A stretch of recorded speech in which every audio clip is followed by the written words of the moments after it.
Shalom teman-teman semua, selamat berjumpa di Kones Channel.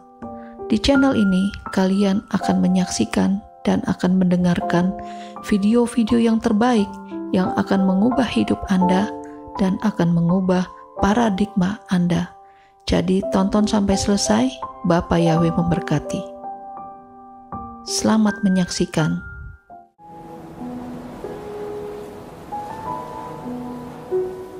Untuk dapat memahami Daftar Elohim ini, kita kembali ke akar pola Ibrani benar, dengan sudut pandang yang benar pula, yaitu Yeshua HaMashiach. Dan di dalam akar pola Ibrani yang benar, kita akan mendapatkan kekayaan yang sangat luar biasa. Di luarnya akan sangat sedikit sekali, miskin sekali. Saudara wajib tetap ingat bahwa di tangan saudara Tanakh dan Brit Kadasa, di mana ada banyak ayat, dan juga ayat-ayat itu terserak seperti permainan puzzle, yang menyingkapkan mengenai saat penciptaan Syamayim sampai di dalam Yerusalem yang baru. Dan Ruach Yahweh Elohim lah yang sanggup menuntun saudara dan saya untuk menempatkan ayat-ayat tersebut sehingga kita dapat melihat the grand plan daripada Daftar Elohim. Jangan lupa bahwa prinsip nubuat adalah suatu prinsip, yaitu nubuat adalah pola, ya, prophecy is a pattern. Jadi ini penting sekali supaya kita dapat memahami profesi-profesi atau nubuatan-nubuatan yang ada di dalam kitab suci, terutama berkenaan di dalam zaman akhir ini. Satuan waktu pola Bapak Yahweh adalah Zayin, atau gematrianya 7. Ya, ini satuannya. Dan kemudian timernya adalah Israel, saudara. Ya, jadi Elohim Yahweh selalu akan berdampingan dengan planningnya, yaitu di dalam Israel. Ya, maka itu kita harus melihat Israel juga.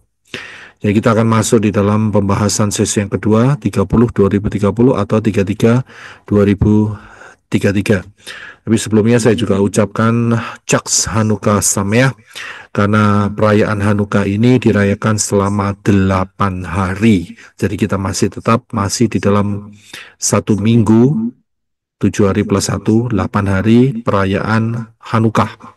Ya, puji Bapak Yahweh. Nah, kemarin kita dalam pengajaran kemarin, kalau saudara belum ke pengajaran kemarin, saudara harus ke pengajaran yang kemarin, ya, sesi yang pertama, ya. Di sana ditunjukkan di dalam kitab Yosua 3 ayat 34. Apabila kamu melihat tabut perjanjian, maka akan ada jarak 2000 tahun. Ya, akan ada jarak 2000 tahun. Jadi pada saat kita bisa melihat tabut perjanjian, kita dapat memahaminya, maka akan ada jangka waktu, yaitu 2000 tahun. Ya, untuk mereka saat Yosua adalah 2000 hasta. Mengapa pengajaran 30-2030 atau 33-2033 ini saya sharingkan kepada saudara? Ini untuk memperkuat saudara di dalam melihat kebenaran Daftar Elohim mengenai pola Bapa Yahweh. Jadi penting sekali. Dan berhubungan pasti dengan kapan kedatangan Yeshua HaMashiach yang kedua, itu sudah pasti. Ya, jadi saudara juga akan disiapkan. Wah, waktu kita ini sudah tidak lama. Ya, jadi waktu saudara dan saya itu betul-betul singkat supaya kita mempunyai wisdom, hikmat yang daripada Elohim Yahweh, yaitu senantiasa boleh tetap lihat tabut itu. Ya, tetap lihat tabut itu. Karena Yosua 3-4 dikatakan, apabila kamu melihat tabut perjanjian. Jadi fokusnya ada di tabut perjanjian. Ya, ini penting sekali. Nah, kapankah tabut perjanjian itu terlihat? Ya, kapan tabut perjanjian itu terlihat? Tabut perjanjian terlihat, itu saudara juga bisa melihat di pengajaran yang sudah saya berikan, yaitu mengenai kemah suci, session yang ke-8, mengenai kemah pertemuan, kode perhitungan zaman akhir. Saudara bisa melihat kebenarannya juga ada di dalam pengajaran ini. Kapan, ya, tabut itu bisa terlihat? Nah, kita mesti lihat strukturnya terlebih dahulu. Struktur dari tabut mohon maaf, dari kemah suci itu ada yang namanya kemah pertemuan. Dan di kemah pertemuan itu ada dua bagian. Bagian yang luar itu adalah ruang kudus, ya, ruang kudus. Dan bagian yang paling dalam itu adalah ruang maha kudus, ya, ruang maha kudus. Jadi kita harus tahu polanya terlebih dahulu. Nah, di antara ruang kudus dan ruang maha kudus itu ada tirai. Ya, ada tirai. Dan pada saat kematian Yeshua HaMasyiah, tirai itu terkoyakkan dari atas ke bawah. Bukan dari bawah ke atas, tapi dari atas ke bawah. Memang pada saat zaman Yesua, ya, itu bukan bentuknya kemah pertemuan seperti ini. Ya, seperti yang sebelah kiri. Ini adalah kemah pertemuan yang dibangun atas perintah Bapa Yahweh oleh Moshe. Tapi konsepnya sama. Karena apa? Karena setelah zaman Daud dan zaman Salomo terutama, ya, maka mereka membangun yang permanen, bukan lagi kemah, tapi membangun bait, ya, rumah yang permanen, ya, ada temboknya seperti itu. Bukan hanya kemah dengan papan seperti ini, tetapi daerah-daerahnya tetap sama. Ada pelatarannya, ada ruang kudusnya, juga ada ruang maha kudusnya. Nah, disinilah pada saat zaman Yesua, walaupun saat itu memang bentuknya adalah permanen, tetapi konsepnya sama. Antara ruang kudus dan ruang maha kudus itu ada penyekat. Ya, ada penyekat tirai. Dan tirai inilah yang terkoyakkan dari atas sampai ke bawah. Ya, dari atas sampai ke bawah saat kematian Yeshua. Dan kalau kita lihat dimensi daripada ruang kudus, ya, holy place, ruang kudus, itu adalah dimensinya 20 hasta panjangnya, lebarnya 10 hasta, dan tingginya 10 hasta. Dan kalau itu dijadikan volume, maka 20 kali 10 kali 10, total yang keluar adalah angka 2000. Angka 2000. Ya, jadi di dalam kemah pertemuan, bagian ruang kudus, itu angkanya presisi 2000. Persis seperti yang diperintahkan Elohim Yahweh kepada Joshua. Kalau kamu melihat tabut, maka harus ada jarak 2000 hasta. Ya, harus ada jarak 2000 hasta. Dan ini juga berbicara mengenai volume daripada kemah pertemuan bagian, ya, bagian holy place atau ruang kudus yang jumlahnya totalnya adalah punya nilai 2000 juga. Sudah bisa lihat. Ya, jadi patternnya sama, polanya sama. Ya, nah kita melihat ada dari sudut holy place, ya, dari sudut ruang kudus, melihat tabut yang ada di ruang maha kudus, most holy place, ya. Jadi melihat ke sana, ya, dan jaraknya adalah 2000, ya, adalah 2000. Dan kalau 2000 itu ukuran kemah sucinya.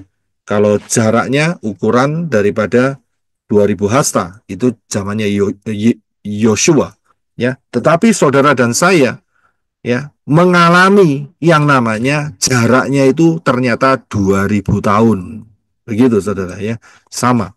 Nah, saat kematian Yeshua, maka terkoyaklah tirai itu.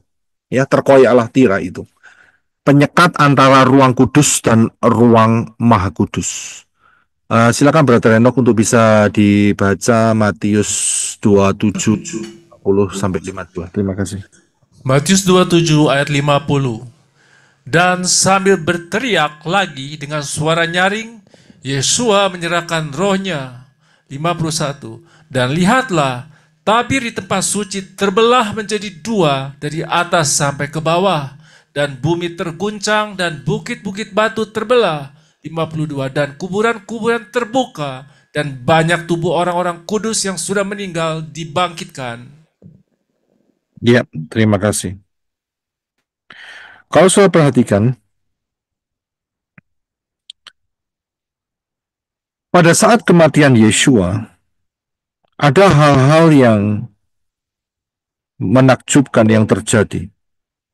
Ada hal-hal yang cukup unik terjadi. Saat matinya Yeshua, tiba-tiba ya tirai itu bisa terbelah sendiri, saudara. Dan siapa yang belah?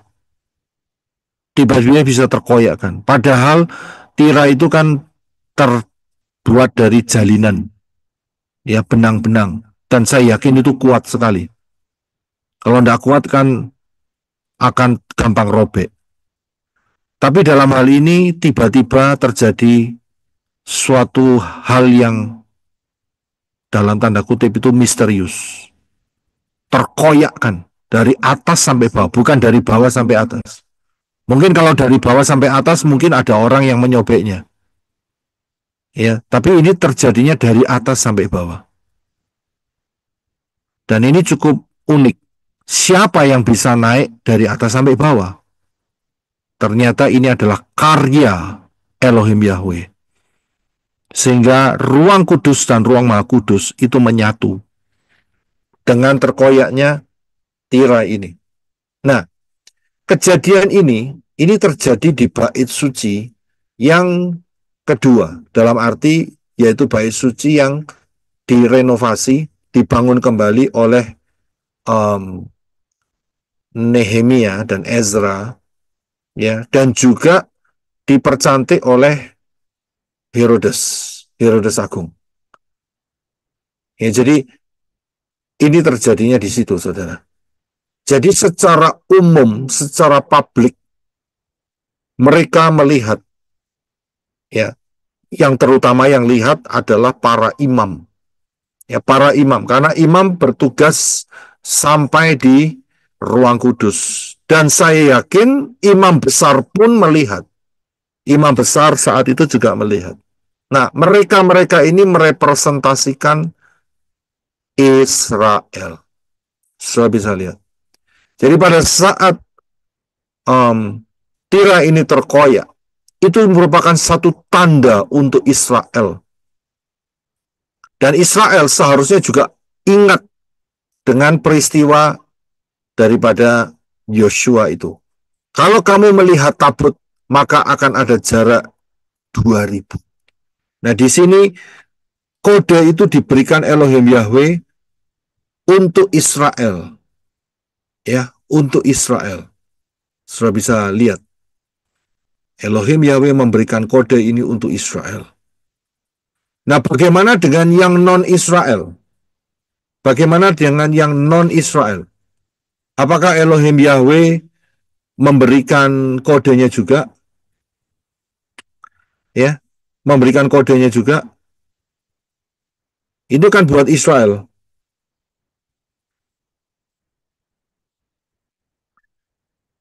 Bagaimana? Apakah Elohim Yahweh memberikan kode untuk non-Israel? Iya, Kodenya apa? itu dia kita belum tahu, makanya kita mau tahu sekarang.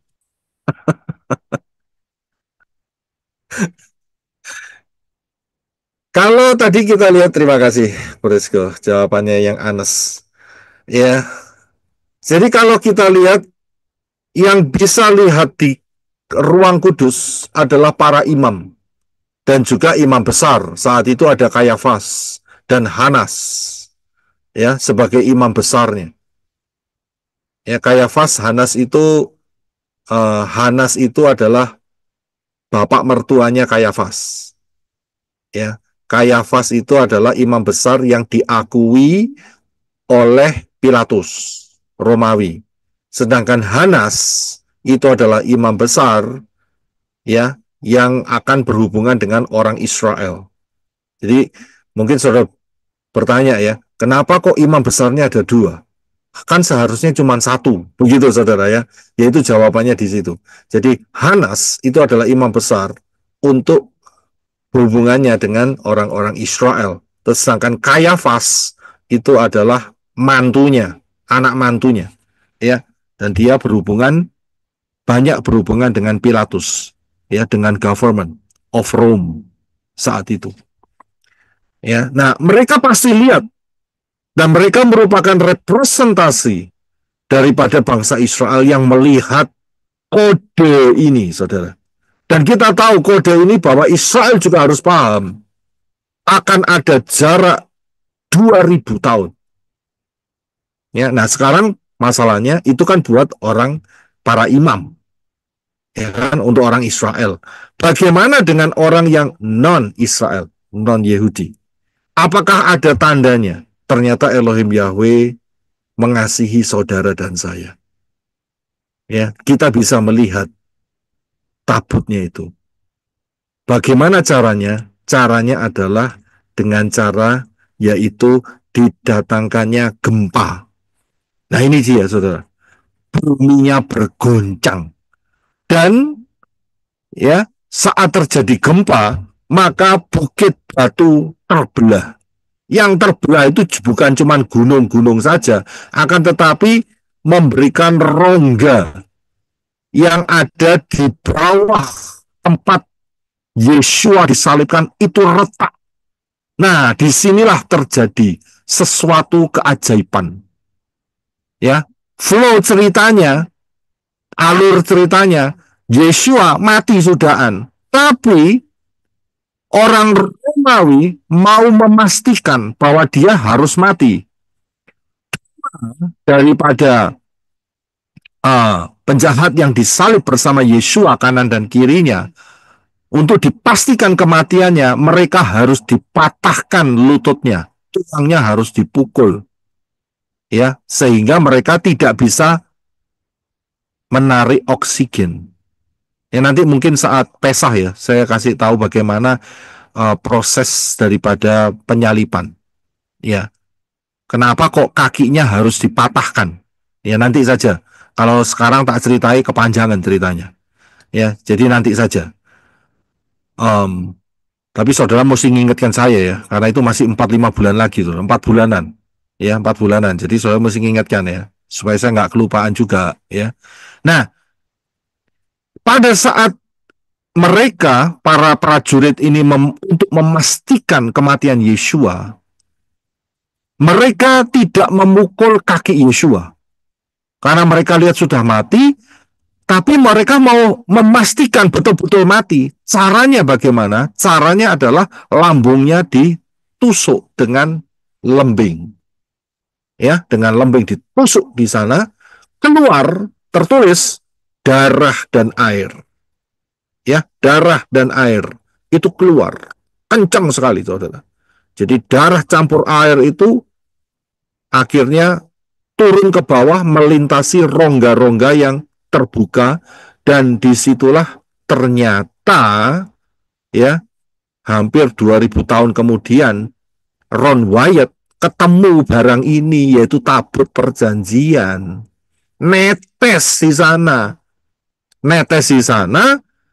dan juga si Ron Wyatt sempat ambil contoh darahnya, dibawa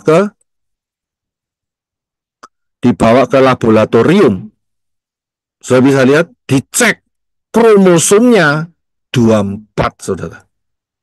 Saya bisa lihat kromosomnya 24. Nah, inilah bukti bagaimana Bapak Yahweh mengasihi saudara dan saya, supaya saudara dan saya lihat tabut. Tapi lewat reportnya Ron Wyatt. Saya bisa lihat. Lewat reportnya Ron Wyatt, kita bisa lihat. Ada yang menolak urusannya, gak peduli. Yang pokok karena mereka mencoba untuk menutup-nutupi. Tapi yang jelas dari hasil contoh darah yang kelihatannya kering itu diambil dan dibawa ke laboratorium yang cukup kredibel di Israel, mereka sendiri kaget. Nah, berarti kan sah gitu loh.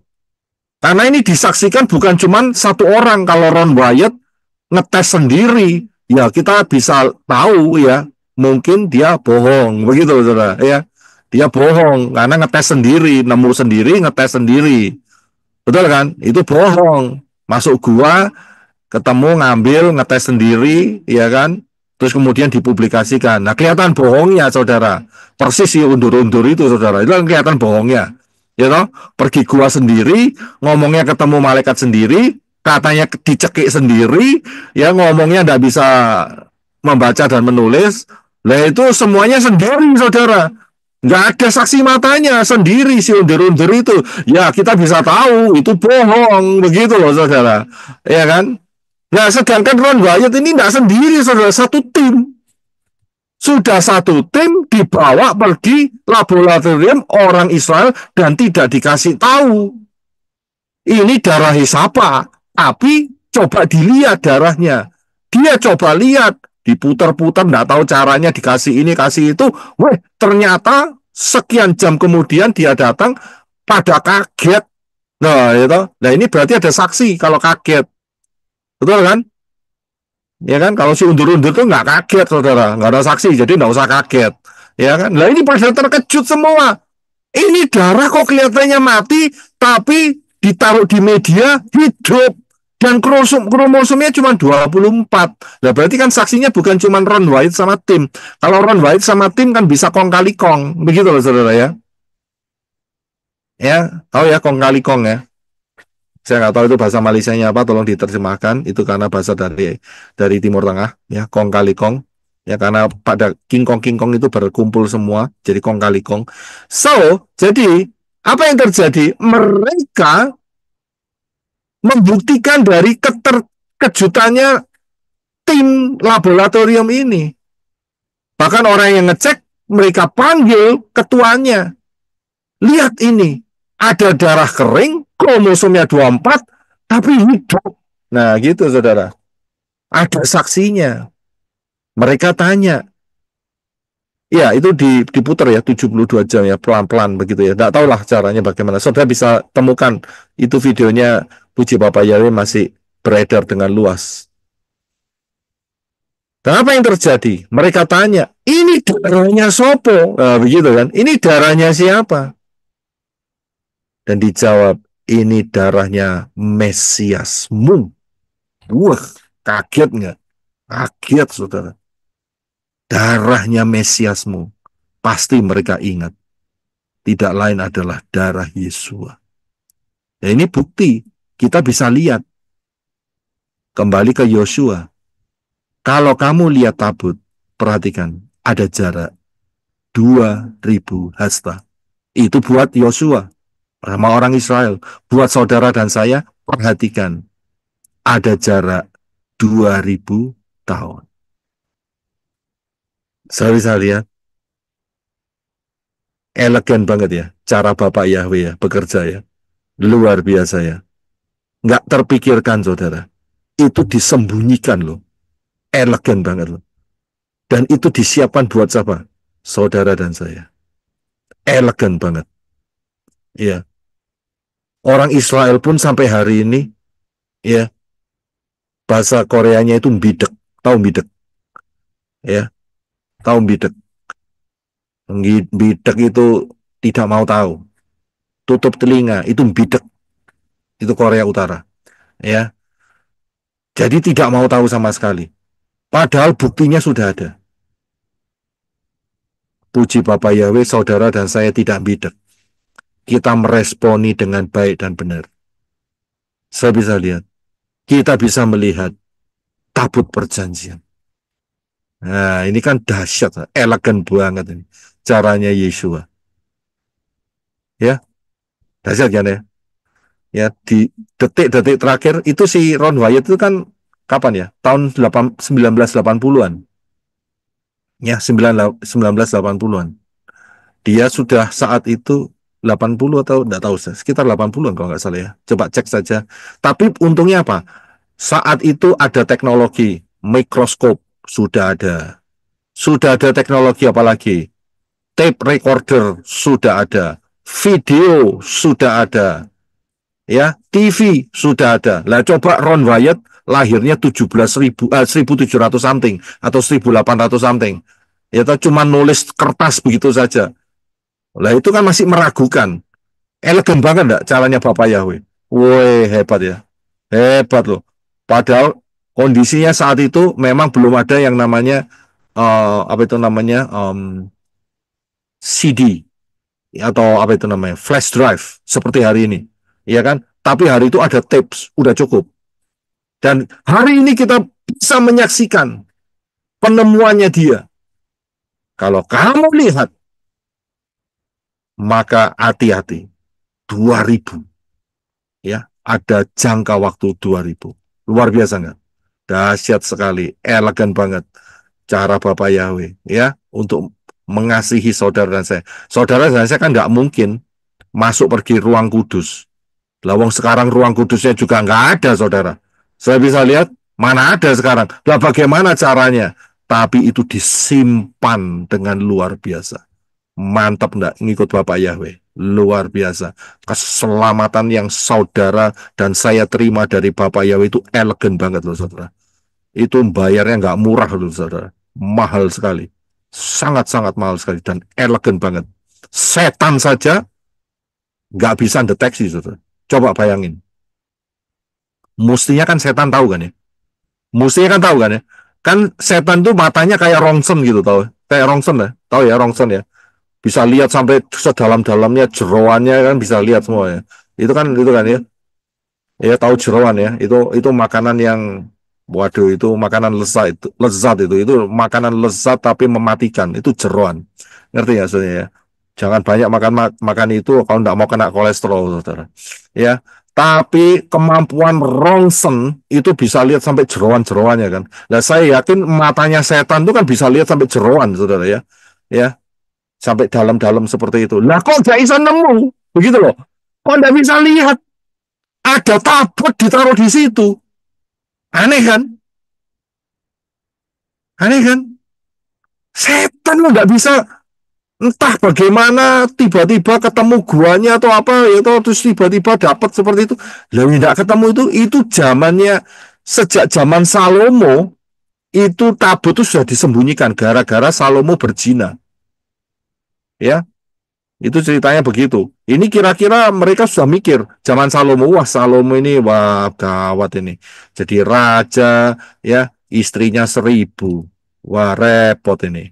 Ya kan? Bagaimana ini caranya nih ya? Jangan sampai ini ya porak-poranda ini duplikatnya itu sudah diambil sama si siapa itu namanya Ratu Sheba. Betul kan? Kita sudah tahu kan ceritanya kan? Ratu Sheba. Wah, ini gimana ini ya? Yang asli ini. Ternyata mereka juga punya inisiatif untuk membuat duplikatnya. Kalau gitu yang asli kita sembunyiin saja. Itu hasil rundingan daripada imam-imam yang cinta Bapak Yahweh. Sembunyiin. Lah sembunyinya ojo ngomong-ngomong, ojo kondo-kondo. Ya, itu seperti itu kan ya. Itu bahasa Korea Selatan. Jadi ojo kondo-kondo. Kamu jangan bicara ya, kamu tidak boleh ngomong-ngomong ya. Kita sembunyiin ini, kita hanya ya TST, tahu sama tahu. Itu saja. Stop ya. Setelah itu anakmu juga tidak boleh tahu ya, binimu tidak boleh tahu. Kamu antara imam, kita tahu saja. Setelah itu tutup mulut sampai kita mati. Ya. Kita nggak tahu apa jadinya ya. Karena si siapa itu namanya si raja yang satu ini betul-betul keterlaluan. Ya, mau dikasih nama Yedidiah ditolak, jadi nama Salomo. Ya itu kan kesalahannya si Daud itu. Saya bisa lihat apa yang terjadi, disembunyiin. Zaman Salomo, saudara, disembunyiin sampai tidak ketemu. Akhirnya mereka buat replikanya. Saya yakin mereka buat replikanya. Nggak usah jauh-jauh. Hari ini Temple Institute itu punya replikanya. Lah kalau mereka bisa bikin hari ini, apalagi kapan hari, mereka juga pasti bisa bikin. Nggak usah jauh-jauh. Yang dibawa sama Ratu Sheba itu dibuat replikanya. Itu ya sah juga itu, ya buat mereka, ya kan? Tapi yang asli, yang betul-betul asli, yang dibikin zamannya Moshe, disembunyiin. Wah hebat. Nyembunyiinnya bukan buat mereka, saudara. Nyembunyikannya itu buat Yosef Roy. Wah, dahsyat kan. Ya, saudara nyebut nama. Haleluya. Saya nggak bisa nyebut nama saudara masing-masing, habis waktunya nanti. Ya, buat Yosefra itu disembunyikan. Wis, disembunyiin untuk Wisco. Ya, saudara ngomong sendiri. Ya, nah kita bisa lihat itu. Nah, tujuannya apa? Kalau kamu lihat kabut ada 2000 tahun. Wih, mantap enggak? Dahsyat saudara. Bukan satu kebetulan kalau saudara bisa ya pesawat kecil ini nyantol di pesawat besar ini bukan satu kebetulan saudara. Jangan lupa ya dengan apa itu namanya dengan mimpi pesawat kecil dan pesawat besar itu ya itu penting sekali saudara. Ya dahsyat. Ya dan inilah cara Elohim Yahweh. Nah, kita harus paham bahwa Yeshua HaMashiach adalah penggenap daripada seluruh 7 hari raya. Nah, kalau kita lihat angka 7, maka 7 itu adalah angka Syabat. Saya bisa lihat 7 itu adalah angka Syabat.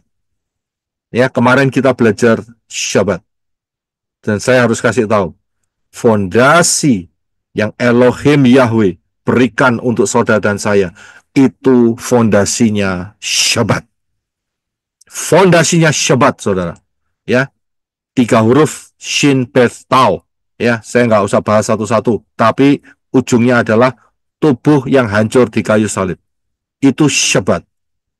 Ingat, Syabat itu ada Syabat mingguan, ya, dan juga ada Syabat tahunan, juga ada Syabat gadol. Jangan lupa, saudara, ya. Sabat gadol itu yang mana ya? Sabat gadol saya tunjukkan gampang, saudara. Ini sabat gadol. Nah, ini sabat gadol, saudara. Ini sabat gadol. Pesah, roti tak beragi, buah sulung, Syafuot, Rosh Hashanah, Yom Kippur, Sukot. Ini sabat gadol. Saya bisa lihat karena jatuhnya belum tentu hari Sabat, belum tentu hari Sabtu. Bisa hari Jumat, bisa hari Senin, bisa hari Rabu, bisa hari Selasa. Kapanpun mereka merayakan pada tanggal itu, ya itulah Syabat. Inilah Syabat gadol. Saya bisa lihat. Jadi Syabat ini penting sekali. Sangat-sangat penting sekali. Fondasi daripada umat yang percaya Bapa Yahweh adalah Syabat. Karena dengan Syabat kita ingat pengorbanan Yeshua HaMashiach. Saya bisa lihat Torah itu diberikan sekitar 2500 tahunan setelah kejatuhan Adam dan Hawa. Tapi Syabat sudah dikasih tahu Kejadian pasal 1. Bayangin saudara. Torah ada Syabat, tapi Syabat itu adalah fondasinya. Saudara bisa lihat. Jadi orang yang nolak Syabat, wah ini bahaya banget. Begitu loh, ngerti maksudnya? Dia menolak konsepnya Elohim Yahweh. Dia menolak perjanjian dengan tubuh yang dihancurkan di kayu salib. Menolak loh. Ya. Pantas setan itu berusaha untuk mengalihkan Syabat. Dialihkan. Terbukti dalam kitab Daniel. Di dalam kitab Daniel dikatakan bahwa si tanduk kecil itu dia akan mengubah hukum dan waktu. Ya. Biasanya nih yang sering ngutik-ngutik soal itu orang Advent. Orang Kristen nggak mampu, ya, nggak mampu menjangkau siapa tanduk kecil itu. Dan ujung-ujungnya pasti satu, ya, yang mereka katakan tanduk kecil itu adalah siapa? Siapa tanduk kecil? Kucing Ya, menjilat. yang suka pakai topi ikan. Nah itu dia, topi ikan, ya. Yang barusan ini menyatakan bahwa tahun Yobel. Tahun Yobel 25 tahun gitu. Lah ketok goblok ya toh. Oh jelas kitab suci ngomong Yobel itu 50. Lihat aja itu kitab suci saya bilang terus terang ya. Wis enggak usah ya, enggak usah tanding ngaling-ngaling ya, enggak usah nutup-nutupin begitu ya. Oh jelas kitab suci ngomong Yobel itu 50. Nah dia bisa ngomong Yobel itu 25 tahun, saudara. Saya bisa lihat bisa disunat, dikorupsi 25 tahun, saudara. Yobel bisa disunat sama dia. dikorupsi 25 tahun. Lah, agak keterlaluan, saudara. Ya jelas Yobel itu 50. Lihat, orang yang percaya. Jutaan yang percaya. Berapa tahun Yobel? 25 tahun. Apa buktinya? Dia buka pintu. Pintunya setan. Saya bisa lihat, ya kan? Saya nggak ngerti itu pintu apa, pintu kuburan, itu apa, saya nggak peduli. Ya kan, itu pintu maut, saya nggak peduli. Yang penting saya punya satu pintu. Pintu saya yaitu angkanya 4, yaitu Yeshua Hamasiah, Yod Shin Bau Ayin. Itu pintu saya, cukup. Iya kan, saya nggak peduli mau pintu model apa, pintu nama ini, pintu nama itu, itu urusannya mereka. Ya kan, mau nyemplung pintu itu masuk ke lautan api, ya monggo-monggo aja buat mereka. Buat saya tidak. Ya kan, itu bagiannya mereka. Saya bisa lihat di sini. Aneh kan? Sudah tahu hukumnya Yobel itu 50. Lah kok ya mau didiskon Mas Ian? 25. Apalagi syabat. Syabat diganti. Hukumnya diganti. Saudara cek perhatikan. 10 hukum punyanya kucing menjilat. Ya. Lemah ikan. Syabat itu dihilangin. Cek aja. Saya sudah pernah buktikan. Saudara cek. Bedanya ya. Bedanya 10 hukumnya dia ya dengan 10 hukumnya enggak usah jauh-jauh. Yang Kristen aja deh. Itu sudah beda jauh. Apalagi saudara dan saya yang kembali ke pola Torah. Udah jauh beda, saudara. Diganti. Itu kan hukum. Lah kurang ajar loh. Hukum diganti seenaknya sendiri, saudara. Iya kan? Dicoret sabatnya. Diganti minggu. Iya kan? Nah, kan kelihatan itu, saudara. Ya penyesatannya kan kelihatan banget di situ. Nggak cuma itu saja, saudara. Ya, secara hukum diganti, secara hari juga diganti. Tapi kita harus ingat, tanduk kecil itu tidak hanya berbicara mengenai si topi Dewa Dagon itu, ya, topi ikan itu tidak. Tapi ingat, di sana tertulis dalam kitab Daniel dikatakan bahwa dia diberi kuasa 1 masa, 2 masa, dan setengah masa. Itu bukan cuma berbicara mengenai si lemah ikan itu saja. Tidak, akan tetapi akan ada satu pemimpin yang sekarang tahu untuk. Ya, ya tahu ya, untuk ya. Itu bahasa Antartika. Ya, untuk ya. Jadi hampir mau keluar nggak jadi, mau keluar nggak jadi, mau keluar nggak. Itu namanya untuk saudara. Ya, ini akan juga mengubah itu semua. Saya bisa lihat di situ. Ini akan mengubah. Siapa itu? Ya siapa lagi? Kita tahu dari apa? Dari 1 masa, 2 masa, dan setengah masa. Siapa dia? Tidak lain adalah Anti-Masih. Ya, jelas. Ya kan? Saudara kembali ke akar pola ibadah yang benar dengan sudut pandang yang benar, nggak gampang ditipu, saudara. Nggak gampang ditipu. Kalau sampai tertipu, berarti ada yang error. Yang error bukan pengajarannya. Yang error yang nerima. Ya, banyak keracunan lewat pengajaran lain. Itu bahaya. Saya bisa lihat? Ya, jadi Syabat itu berbicara mengenai Yesua. Torah itu bicara mengenai Yesua. Ya, saya masih ada materi yang lebih luar biasa lagi soal Torah. Nanti aja. Ya, agak sedikit rumit ngitungnya. Ya, tapi ujungnya adalah Yesua, saudara. Lihat tangan, lihat paku. Ya, mata yang melihat, tangan dihancurkan, ya, tangan yang dihancurkan. Yeshua, Yod-Shin Waw-Ayin. Ya, jadi kita harus paham. Syabat itu penting sekali. Sangat-sangat penting sekali karena itu fondasi yang sangat luar biasa. Ya. Nah, kalau sudah lihat Yeshua itu dia menggenapi antara 200 sampai 400 nubuatan di dalam tanah. Ya, antara 200 sampai 400. Beberapa contoh. Dikatakan bahwa nanti dia akan dikhianati. Kemudian dia akan dipanggil dari Mesir, Misraim. Kemudian Dia juga dikatakan tidak ada satu tulangnya yang patah. Ya kan? Kemudian ya, dikatakan bahwa kelahirannya nanti di Bethlehem. Saya bisa lihat, dan masih banyak lagi. Kalau itu, ya bahasa Afrikanya itu dipetani, tahu deh dipetani ya. Kayak nyari kutu, ya nyari kutu itu dipetani, ya.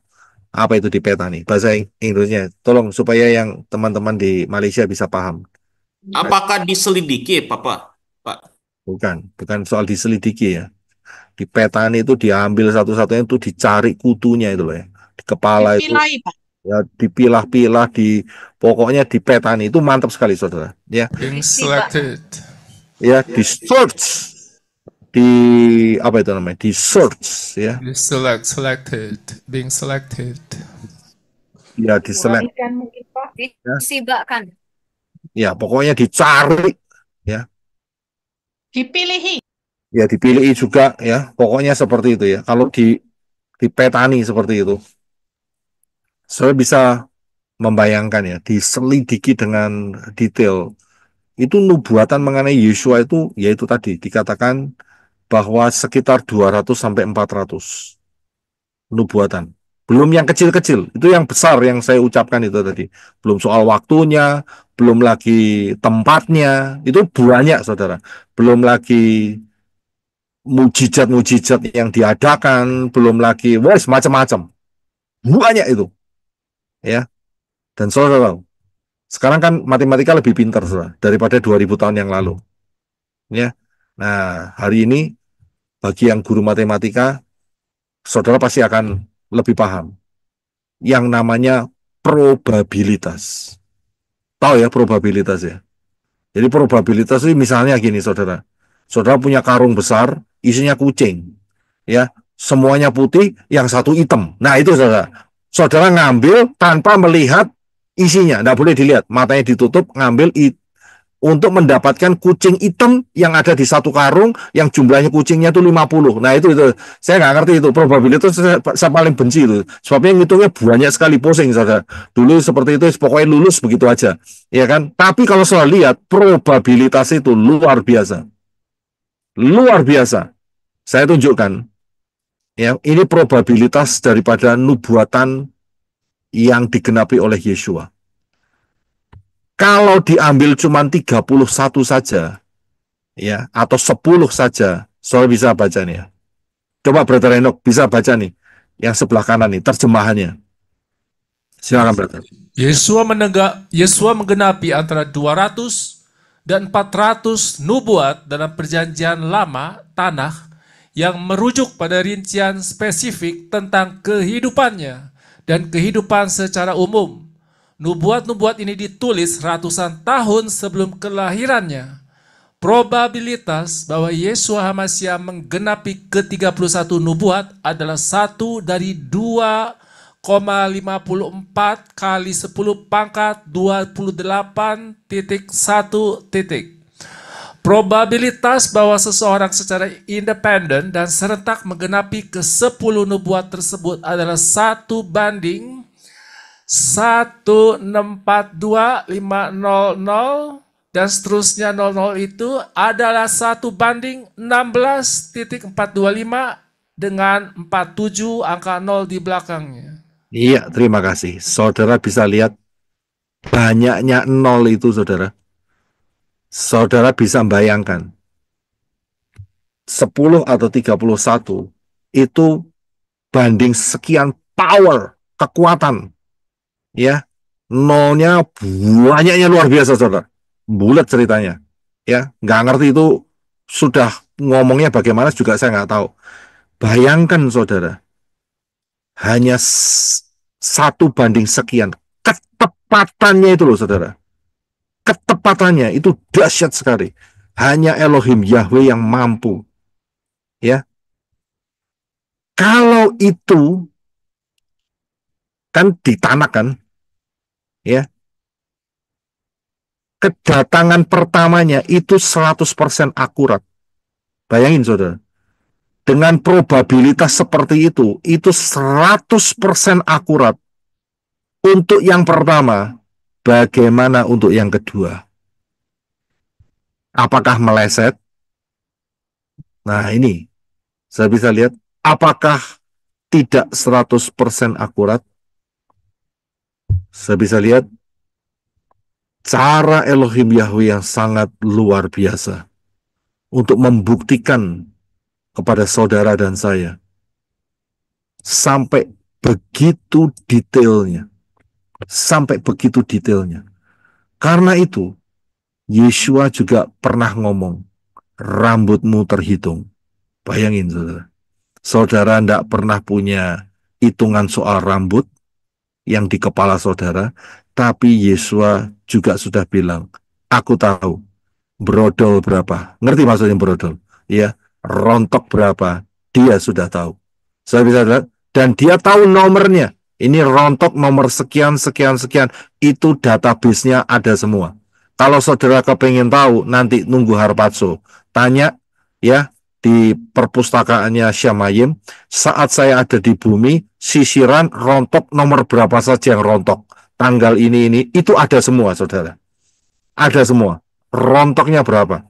Saya bisa lihat betapa detail Elohim Yahweh memelihara saudara dan saya.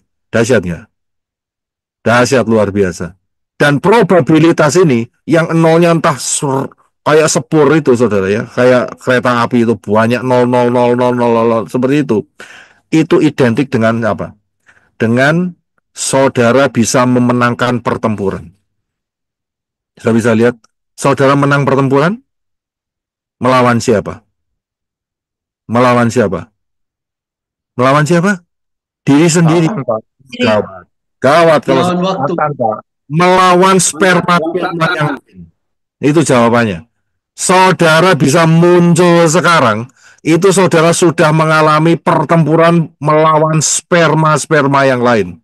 Saya bisa lihat, itu sperma itu jutaan, saudara. Nolnya itu ya buahnya luar biasa kayak gitu, saudara. Saudara muncul sekarang, menang sekarang. Bapak Yahweh sudah tahu, ini sperma yang nomor ini, inilah yang aku pilih menjadi pemenang. Menang, saudara. Bayangin, saudara. Jadi Bapak Yahweh nggak pernah terkejut. Tiba-tiba saudara muncul di Syamayim, dia sudah tahu. Aku sudah tahu. Ya, dia nggak pernah terkejut. Yang terkejut saudara dan saya. Masuk Syamayim. Nah, itu terkejut. Bapak Yahweh nggak pernah terkejut. Kalau Bapak Yahweh terkejut, wah itu bahaya, saudara.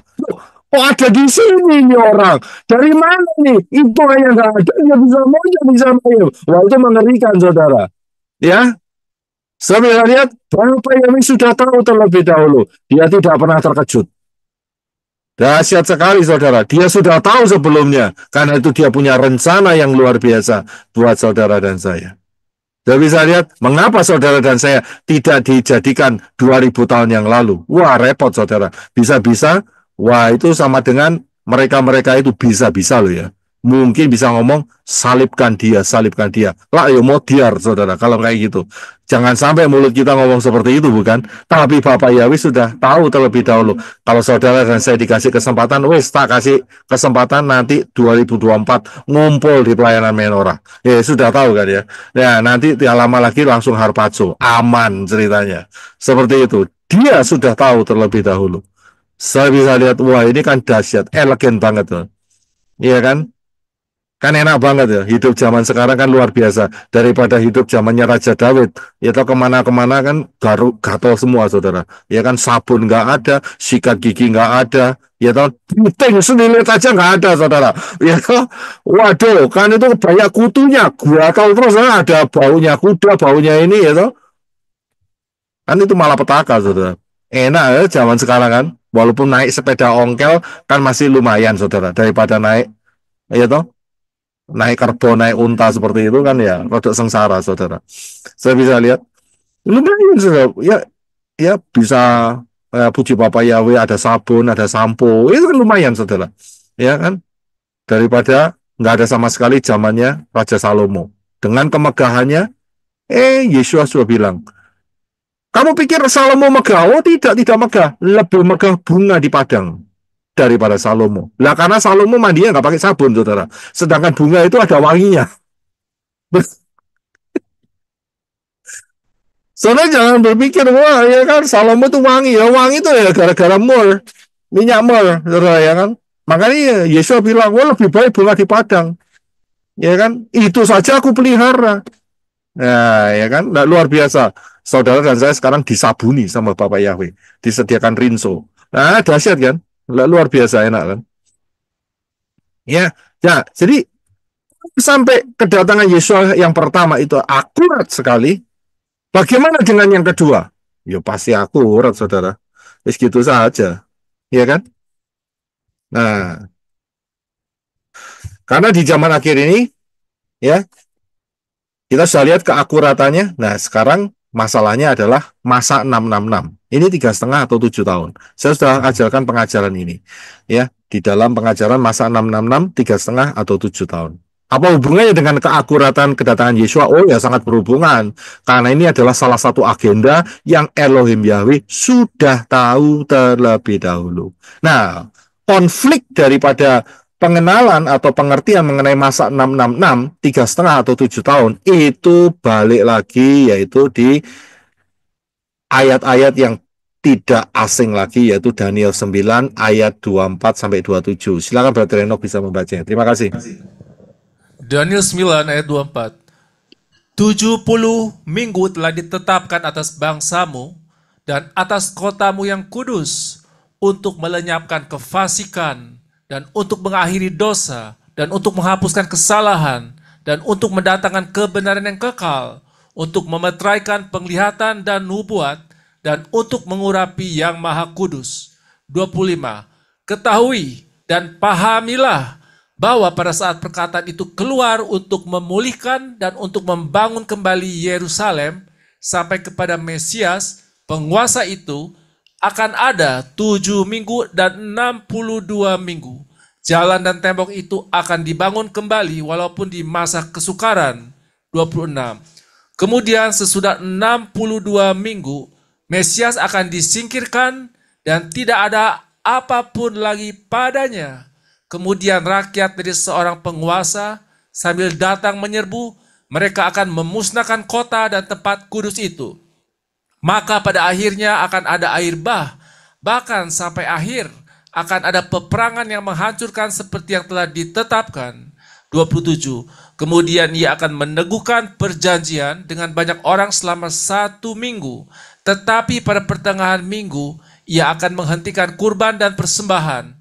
Maka di atas puncak kekejian itu akan datang yang membinasakan, sampai pemusnahan yang telah ditetapkan menimpa yang membinasakan itu. Haleluya, terima kasih. Kalau sudah perhatikan, ini ayat yang berulang-ulang, ya, berulang-ulang menjadi problem, ya, terutama di sini, saudara, terutama di ayat 26 dan 27, ya, yang menjadi dilema, ya, buat orang sana di luar. Buat saya sih tidak, ya, karena mereka meributkan masalah 7 tahun dan 3,5 tahun. Ini 2 ayat ini, Daniel 9, 26, 27. Saya sudah berikan pengajarannya, yaitu di dalam masa 666, 3,5 atau 7 tahun, dan juga rahasia 1290 hari dan 1335 hari. Itu saya sudah berikan. Ya, jadi saudara yang kepingin tahu jawabannya lebih detail, saudara bisa mampir ke sana mempelajarinya. Nah, jadi 2 ayat ini yang menjadi dilema buat mereka. Apakah 3,5 tahun ataukah 7 tahun? Karena apa? Kalau kita lihat di dalam ayat 26, dikatakan bahwa ya sesudah 62 minggu itu Mesias akan disingkirkan. Kita sudah tahu Mesias disingkirkan, yaitu dibunuh, disalibkan. Ya, dan kemudian ayat ini nggak berhenti sampai di situ. Yang jadi problem adalah ayat ini menerangkan bahwa akan ada air bah. Ya, pada masa akhir, maka pada akhirnya akan ada air bah. Bahkan sampai akhir akan ada peperangan yang menghancurkan seperti yang telah ditetapkan. Nah, seringkali orang terkecoh di sini. Dan kemudian muncul satu perikop baru, yaitu ayat 27. Kemudian ia, nah ianya ini bingung, siapa ini? Ianya ini Yesua atau anti Hamasiyah? akan meneguhkan perjanjian dengan banyak orang selama 1 minggu. Dan tetapi pada pertengahan minggu ia akan menghentikan korban persembahan. So bisa lihat ini loh yang jadi permasalahannya itu di situ, kebingungannya di situ, ya. Untuk bisa menentukan masa 666 ini 3,5 atau 7 tahun. Tapi saya sudah jelaskan di dalam pengajaran itu. Tapi saya harus jelaskan lagi untuk supaya kita bisa melihat tema kita hari ini yaitu 30 atau 2030 ya atau 30 2030 atau 33 2033. Ya, jadi ini problemnya di situ, saudara. Nah, kita harus paham terlebih dahulu. Nanti kita tinggalkan, kita akan kembali lagi. Yeshua HaMashiach adalah penggenap 7 hari raya. Pesah, roti tak beragi, buah sulung, Pentakos, Shavuot, Rosh Hashanah, Yom Kippur, dan Sukkot. Ya, itu ada 7. Nah, kita perhatikan Rosh Hashanah. Rosh Hashanah itu adalah Yom Teruah, perayaan Nafiri. Perayaan Nafiri itu tanggalnya sudah pasti. Sudah pasti. Nah, sudah pastinya ini yaitu tanggal 1 bulan ke-7. Ya, bulan ke-7. Bulan Tisri itu bulan ke-7. Walaupun dia adalah bulan pertama tahun baru, tapi tetap bisa menjadi bulan ke-7. 1 Tisri. Jadi sudah pasti. Ya, Pesah itu sudah pasti. Roti tak beragi itu sudah pasti. Buah sulung ini yang berubah-ubah. Pentakos juga berubah-ubah. Yom Kippur itu pasti. Sukkot juga pasti. Ya, Rosh Hashanah itu sudah pasti. Nah, kita lihat Rosh Hashanah saja. Saya sudah beberapa pengajaran mengenai 7 hari raya ya. Saudara bisa lihat sendiri. Jadi kepastiannya adalah 1 Tisri. Tisri adalah bulan ke-7. Nah, Rosh Hashanah kita tahu bahwa ini adalah hari raya yang akan, ingat ya, yang akan digenapi oleh Yesua. Yesua belum menggenapinya. Seringkali orang terjebak, mereka berpikir saat Rosh Hashanah itulah saat Harpaso. Seringkali seperti itu. Ya, tapi saya bisa kasih tahu ini. Apakah Harpaso bisa terjadi saat Rosh Hashanah? Ya bisa. Gitu loh, saudara. Tapi Rosh Hashanah itu secara spesifik, dia berbicara mengenai kedatangan Yeshua HaMashiach yang kedua. Bisa nggak Harpaso? Bisa-bisa saja. Bisa-bisa saja. Itu bukan berarti kepastian pasti loh ya. Pasti saat Rosh Hashanah Harpaso. Belum tentu. Bisa-bisa saja. Jadi saudara harus bisa memahami. Saya bisa lihat.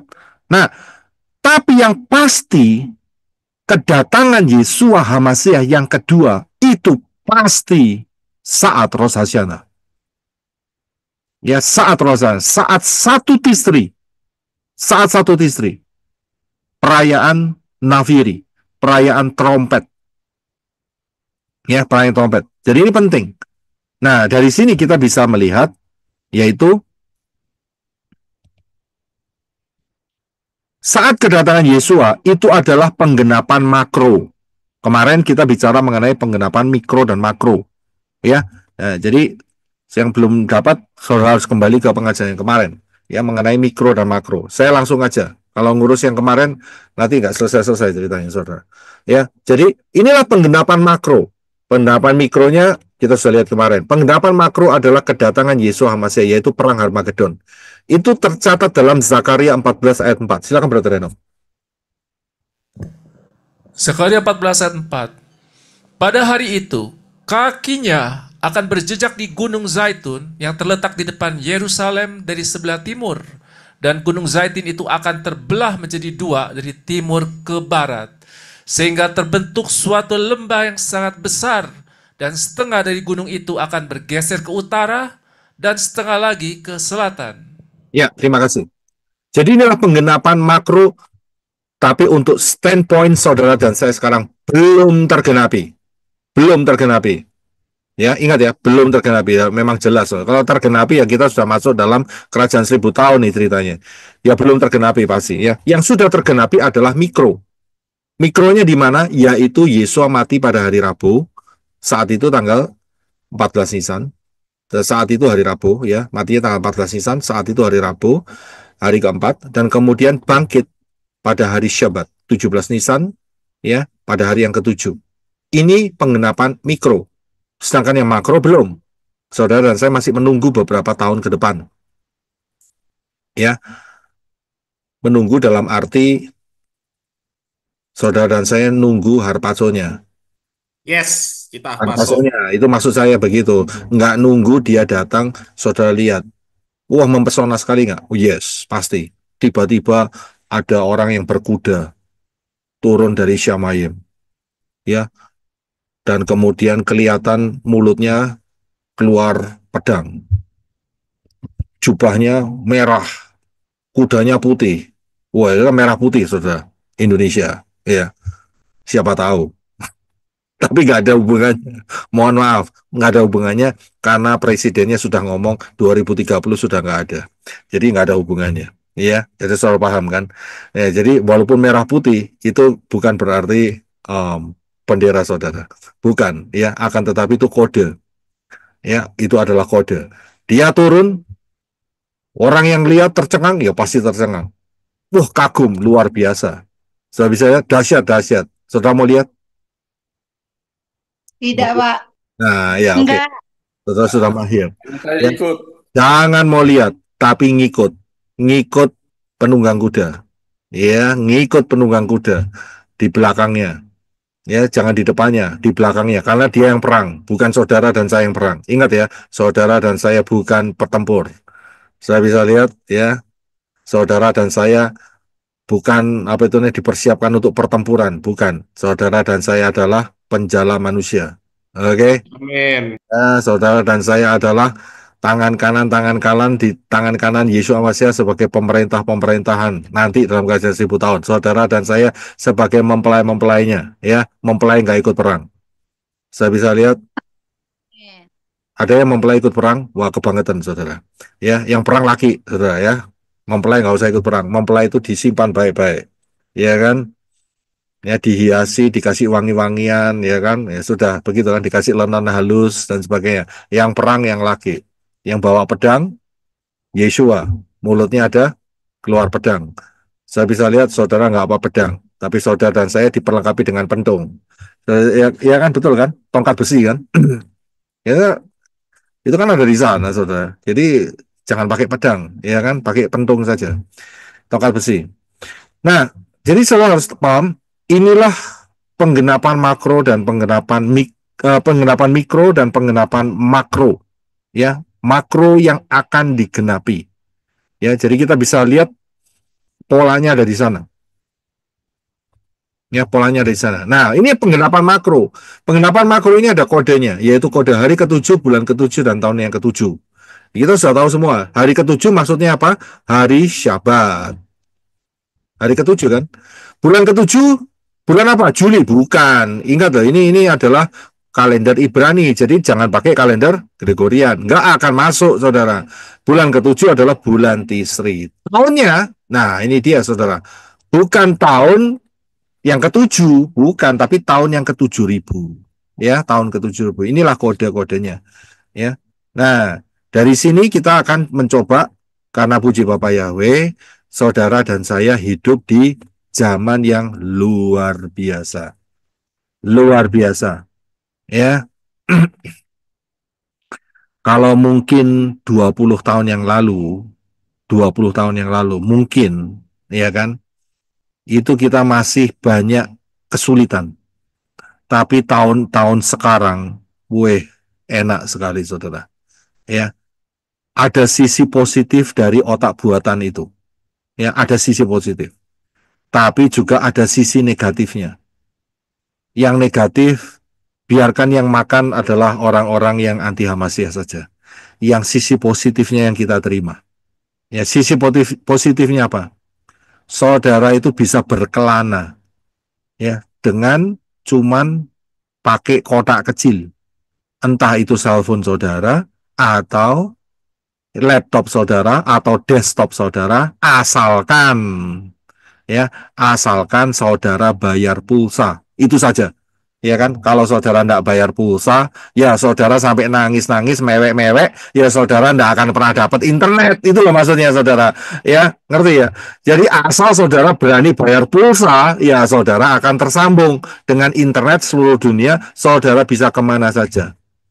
Tapi saya berhubungan dengan siapa saja, cuma hati-hati. Ya, hati-hati saja, supaya data saudara tidak diambil. Nah, dengan terhubungnya internet ini, maka saudara akan bisa melihat ya kalkulasinya. Kalkulasi mengenai apa? Kalkulasi mengenai tanggalan. Tanggalan apa? Yaitu mengenai bulan ketujuh, hari ketujuh, dan nah ini kita akan cari tahunnya. Ya, tahunnya. Nah, kalau kita lihat, saya berikan range dari sejak 2026 sampai 2040. Dari 2026 sampai 2040, ternyata yang masuk untuk dapat melihat kriteria bulan ketujuh dan hari ketujuh. Hari ketujuhnya itu harus Saturday. Saturday itu Sabtu ya, Sabat. Dan bulannya itu Tisri. Saya ambil Tisri semua dari tahun 2026 sampai 2040. Ya, itu ternyata hanya ada 5. Hanya ada 5. Yaitu tahun 2026, tahun 2027, ini satu Tisri ya. Ini Rosh Hashanah. Ya, Rosh Hashanah. Tahun 2030, mohon maaf. Tahun 2030, tahun 2033, dan tahun 2040. Jadi hanya ada 5. Sisanya terserak. Ada yang Kamis, ada yang Senin, ya. Rata-rata Senin, Kamis, saudara. Ya, yang Syabat itu hanya 5. Nah, dari sini kita akan tarik. Ya, kita akan coba tes. Yang pertama adalah tahun 2026.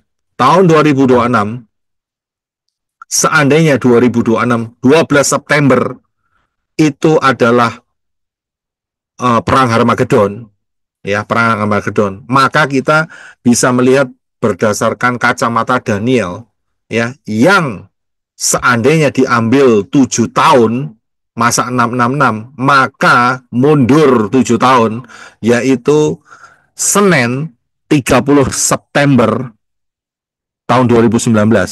30 September ini kalau kelihatannya pernah saya dengar ya. Oh ya, saya ingat G30S.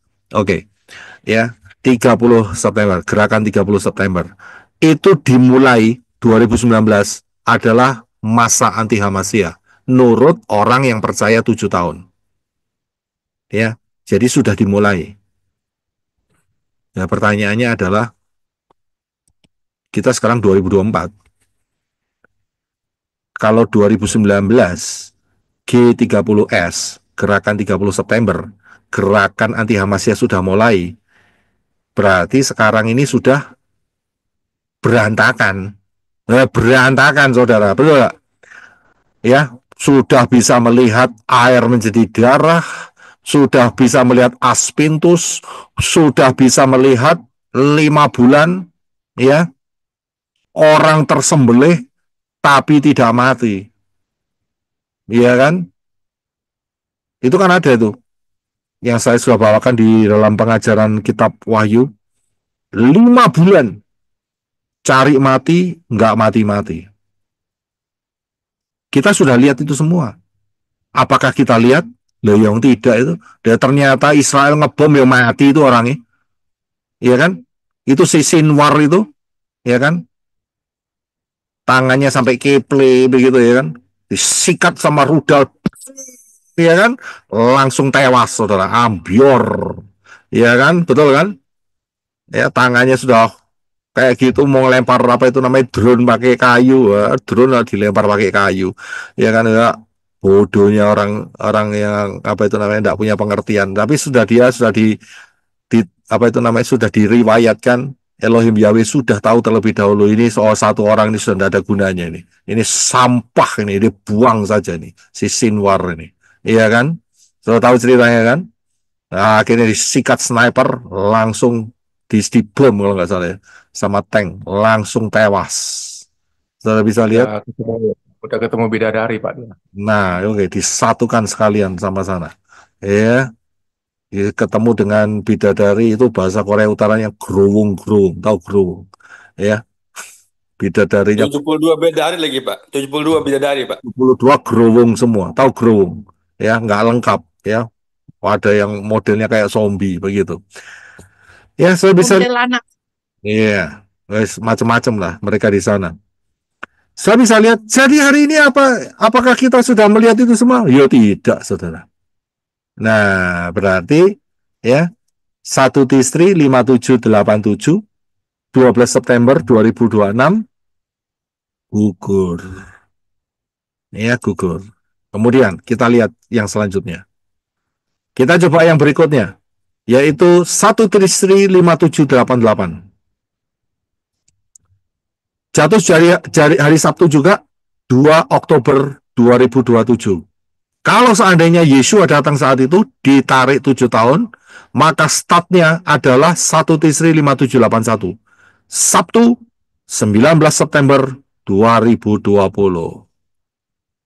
Apakah betul terjadi? Saat itu apa yang terjadi?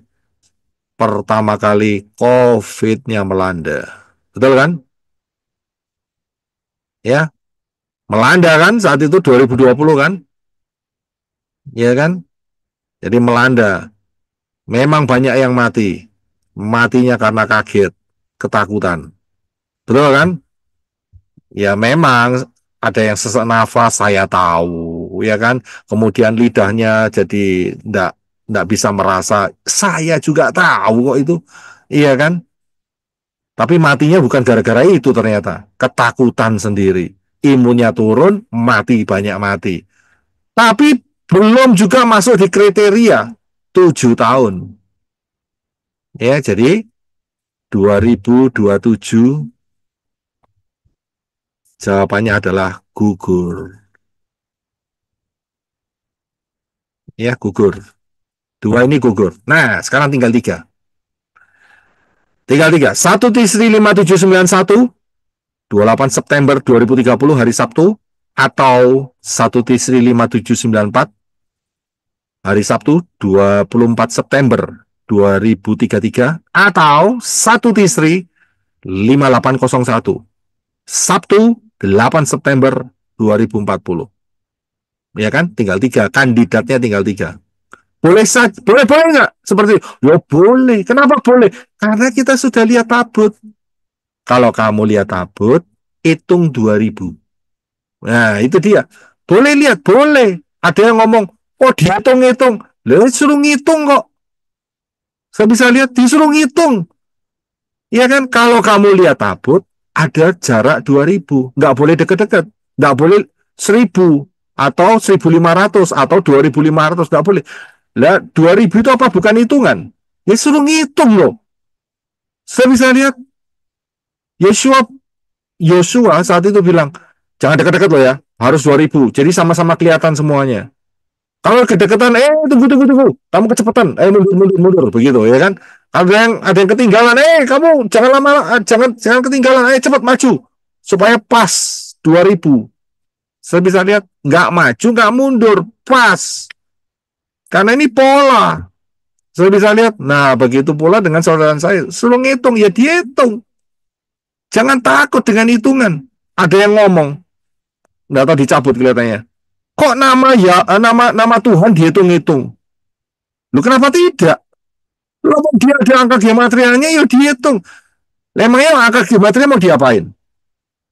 Mau diapain angka geometria? Mau diatur gitu?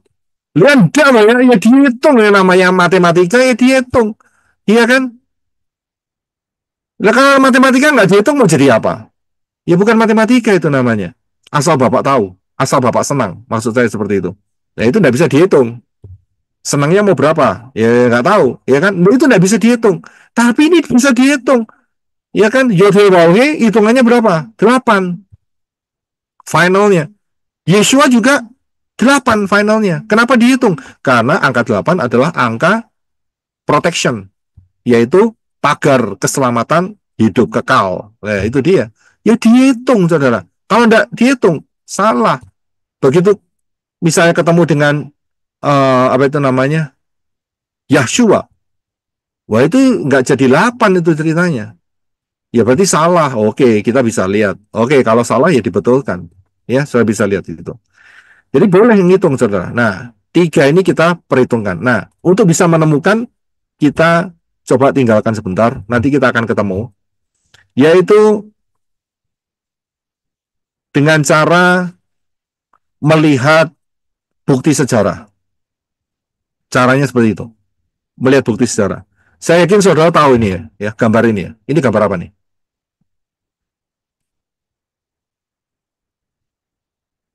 Hieroglif. Iya, terima kasih. Ini itu sebetulnya bahasa. Ini itu sebetulnya adalah information, informasi. Ya, kalau saudara dan saya pakai A, B, C dan sebagainya. Tapi saat itu mereka menggunakan informasi seperti ini. Apakah di Indonesia ada informasi seperti ini? Teknologinya?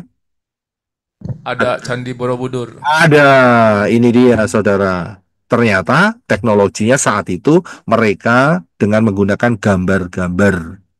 Saudara bisa lihat ya dengan bentuk-bentuk seperti yang terpampang di depan ini. Nah, zaman itu memang belum ada laptop, belum ada komputer, belum ada HP, belum ada disk, belum ada kertas, ya mungkin ada tapi sangat terbatas sekali. Jadi mereka menggunakan untuk menurunkan informasi ini ke generasi selanjutnya, mereka ukir batunya, mereka tatah batunya, seperti itu. Ya, bisa dipahami. Dan ini berlangsung sampai zamannya Yesua. Ya, sampai zamannya Yesua. Nah, di dalam zamannya Yesua plus ya ratusan tahun kemudian ini masih berlaku dan ini bisa terlihat yaitu pada saat peristiwa pengepungan daripada Yerusalem. Ya, pengepungan daripada Yerusalem. Saya akan tunjukkan kepada saudara dari Wikipedia mengenai saat pengepungan Yerusalem. Ini kisahnya ini. Brother Enoch bisa baca nggak? Yang sebelah kanan ya, yang sebelah kiri, yang kanan saya translate, saya terjemahkan. Silakan. Pengepungan Yerusalem pada tahun 70 Masehi merupakan peristiwa yang menentukan dalam Perang Yahudi Romawi pertama, yaitu 66 sampai 73 Masehi, di mana tentara Romawi yang dipimpin oleh Kaisar Titus mengepung Yerusalem, pusat perlawanan pemberontak Yahudi di provinsi Romawi, Yudea. Setelah pengepungan selama 5 bulan, pasukan Romawi menghancurkan kota tersebut termasuk bait suci kedua.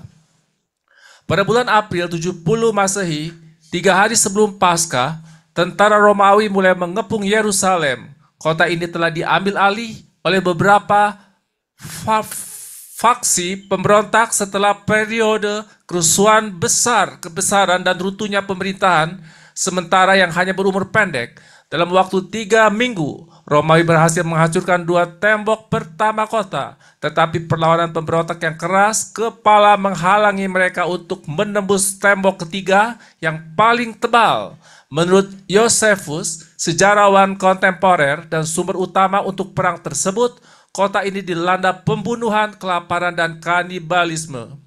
Pada Tisha B'Av, 70 Masehi, 30 Agustus, pasukan Romawi membuat para pembela Ham kewalahan dan membakar bait suci.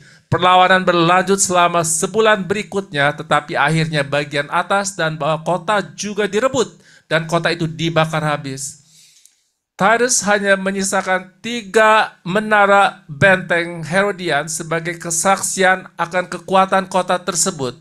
Pengepungan tersebut berdampak besar pada kehidupan manusia dengan banyak orang terbunuh dan diperbudak dan sebagian besar kota dihancurkan. Kemenangan ini memberikan legitimasi kepada dinasti Flavia untuk mengklaim kendali atas kekaisaran. Sebuah perayaan diadakan di Roma untuk merayakan kemenangan atas orang-orang Yahudi dengan doa gapura kemenangan yang dengan dua gapura kemenangan yang didirikan untuk memperingatinya, termasuk Ark of Titus yang masih berdiri hingga sekarang. Harta yang dijarah dari bait suci dipamerkan.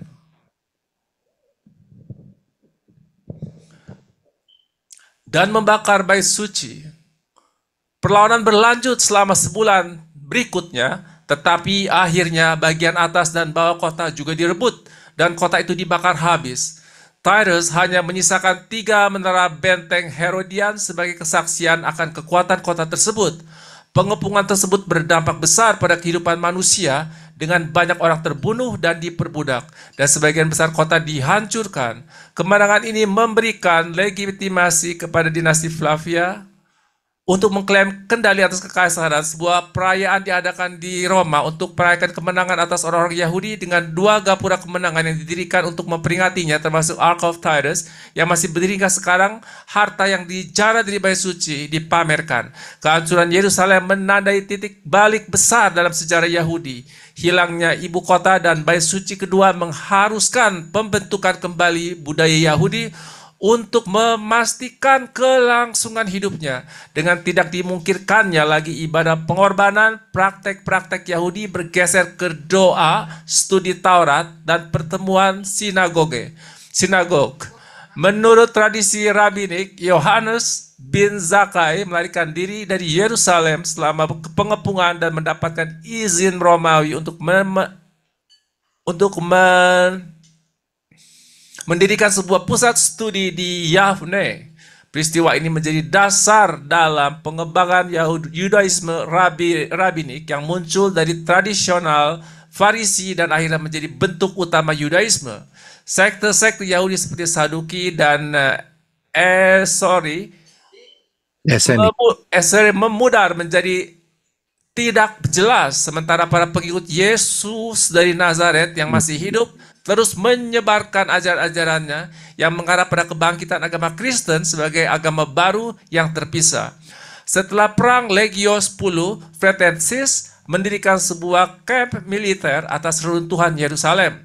Kota ini kemudian didirikan kembali sebagai koloni Romawi. Aela Septolina dan sekte-sekte asing mulai diperkenalkan dengan kuil Jupiter yang dibangun di Bukit Bait Suci. Hal ini sering dilihat sebagai katalisator pemberontakan Bar Kokhba. Iya, terima kasih. Baik, saya akan ganti dulu. Ini Yesus ini jadi Yeshua. Ya, karena ini saya hanya ketik langsung. Iya. Iya, ini supaya jelas bukan Yesus, tapi Yeshua. Yeshua of Nazareth. Ya. Saya bisa lihat di sini bahwa jelas tahun 70 Masehi, ya, tahun 70 Masehi itu adalah peristiwa besar di mana Bait Suci dan Yerusalem hancur. Bukan di Kaisar Titus ya, saat itu dia masih menjabat sebagai jenderal. Papanya itu adalah Kaisar. Ya, papanya Kaisar. Tapi saat itu dia dikasih tugas oleh bapaknya yang Kaisar untuk merebut kemenangan melawan orang-orang Yahudi. Ya, tahun 70. Dan setelah itu diruntuhkan, apa yang terjadi? Yang terjadi adalah tempat itu dibuat peribadatan Dewa Jupiter. Dan itu nanti akan terjadi satu peristiwa lagi, pemberontakan yang terakhir, yaitu pemberontakan Bar Kokhba. Tadi sudah baca ya. Jadi itu pemberontakan Bar Kokhba. Itu bait suci sudah nggak ada. Itu sekitar 100 tahun. Itu sejarah. Dan tertulis bahwa kemenangan ini dirayakan, bukan cuma dirayakan, akan tetapi dibangun yang namanya Arch of Titus. Arch of Titus. Tahu ya Arch? Arch itu lengkungan sebetulnya ya. Lengkungan. Saya tunjukkan. Untungnya itu gitu, saudara. Untungnya dibangun. Jadi kita sampai hari ini punya fakta sejarah yang tak tergoyahkan dari tahun 70 itu. Ini bentuknya, saudara. Dan ini ada di Rome, yaitu Arch of Titus. Ini dia. Ya, ini Arch of Titus. Sampai hari ini masih tetap berdiri. Ya. Dan seperti teknologi Misraim dan teknologi Borobudur, di situ mereka juga menggunakan teknologi yang sama, yaitu mereka menatah batu di sana dengan bentuk peristiwa yang terjadi. Di sebelah kanan ini adalah bagian yang ada di dalam arch itu ya, lengkungan itu, dan ada kisah yaitu prajurit Romawi menggotong atau membawa menorah. Sudah bisa lihat, membawa perkakas-perkakas bait Elohim di Yerusalem. Dan mereka bawa ke Rome. Sudah bisa lihat ya. Dan ini ada sampai hari ini. Ya, jadi dari sini validasi daripada peristiwa tahun 70 Masehi, yaitu penghancuran daripada bait suci yang kedua. Dan kita bisa lihat sampai hari ini buktinya bait suci masih belum berdiri. Akan berdiri tidak lama lagi. Saya bisa lihat, tapi buktinya ada di sana, termasuk batu-batu besar yang dijatuhkan. Saya tidak tahu di sebelah mana, mungkin Brisco bisa kasih gambaran. Itu ada batu-batu besar. Pernah lihat di sana nggak? Batu-batu besar yang dijatuhkan Di mana, Pak? di daerah sekitar bait suci Temple Mount. Itu ada batu-batu besar yang digulingkan. Oh, Ya, batu-batu besar itu ya? ya, yang bertumpuk-tumpuk itu, yang dijatuhkan dari atas. Oh. Iya, iya, iya. Itu ada. Iya, ada, benar. Ya, dan itu merupakan saksi bahwa peristiwa itu betul-betul terjadi. Dan peristiwa yang terjadi itu bukan tahun 71, 72 Masehi atau 69 atau 68, tidak. Tapi jelas sekali itu tahun 70 Masehi. Ya, tahun 70 Masehi itu terjadi. Nah, Yeshua itu pernah menubuatkan seperti pengajian kemarin, dikatakan di dalam Lukas 13:32, dia mengatakan hari ini dan besok dia akan mengusir roh jahat dan melakukan penyembuhan. Tapi pada hari ketiga akan diselesaikan. Dan saat Yeshua berkata seperti ini, bangunan bait suci yang di Yerusalem masih berdiri. Masih berdiri. Nah, kapan kita bisa tahu perhitungan yang di Yeshua katakan ini akan dimulai? Yaitu di dalam Lukas 13 ayat 33, ayat selanjutnya. Yaitu dikatakan, silakan Brother Renok bisa bantu untuk baca. Lukas 13:33.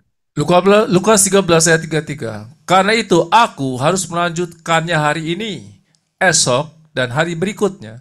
Sebab tidaklah mungkin seorang nabi dibunuh di luar Yerusalem. Ya. Nah, di sini dikatakan bahwa timingnya itu dikasih tahu sama Yesua, yaitu pada saat dia mati di Yerusalem. Nah, tahun berapakah Yesua mati? Nah, ini kita bisa ngukur, ya. Anggaplah kita nggak tahu, tapi kita ngukurnya dari Yerusalem yang hancur tahun 70 Masehi, beserta dengan bait sucinya. Jelas, dikatakan 70. Fakta yang pertama, yang kita bisa lihat, adalah dari Talmud, Traktat Yoma 39b. Ini Talmud. Dan di sini dijelaskan bahwa ada peristiwa, kita baca sebentar bahasa Indonesia. Silakan Brother Renok. Kita pernah baca tapi nggak apa-apa. Kita baca lagi. Dan pintu-pintu tempat suci terbuka dengan sendirinya sebagai tanda bahwa mereka akan segera dibuka oleh musuh, hingga Raban Yohanan ben Zakkai memarahi mereka. Dia berkata kepada tempat suci, tempat suci, tempat suci, mengapa engkau menakut-nakuti dirimu sendiri dengan tanda-tanda ini? Aku tahu tentang kamu, bahwa kamu pada akhirnya akan dihancurkan. Dan Zakaria putra Ido telah bernubuat tentang kamu, Bukalah pintu-pintumu, hai Libanon, supaya api memakan habis pohon-pohon arasmu. Libanon adalah sebutan untuk bait suci. Ya, terima kasih. Saudara bisa lihat bahwa Sakaria, kitab Sakaria, pasal 11 ayat 1, sudah menubuatkan mengenai kehancuran bait suci. Dengan kode, yaitu, bukalah pintu-pintu hai Libanon, supaya api memakan habis pohon-pohon arasmu.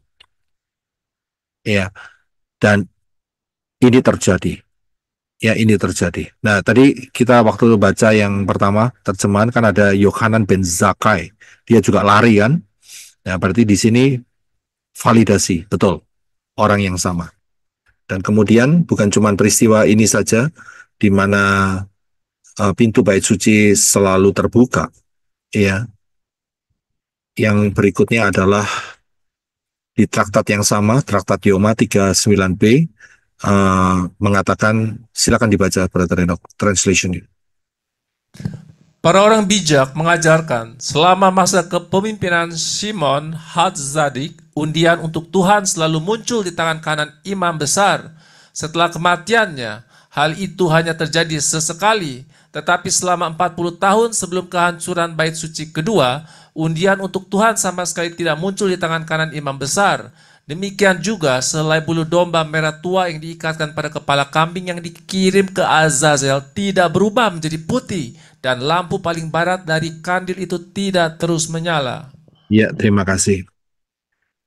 Sudah bisa lihat,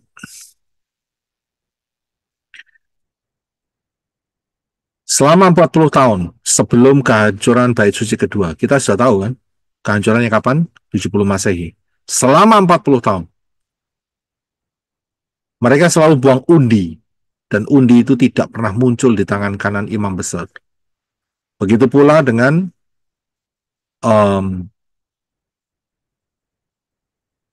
benang kirmisi untuk diikatkan maksudnya di kepala kambing, ya, yang dikirim ke Azazel, yang sebagai kambing hitam, ya, di scapegoat, itu tidak pernah menjadi putih saat perayaan Yom Kippur tiap tahunnya.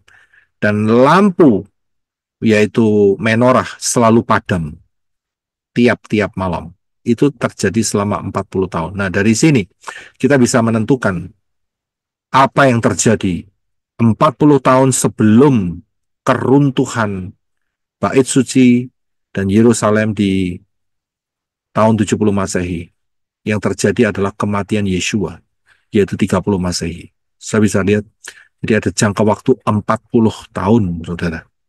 Ya, ada jangka waktu 40 tahun. Nah, dari sini kita sudah bisa melihat, yang tahun 2040 langsung gugur. Otomatis langsung gugur. Karena apa? Kalau 2040 dikurangi 2000, maka tahun 40 Masehi, dan itu tidak tepat dengan perhitungan ini. Berarti Yeshua matinya 40 Masehi.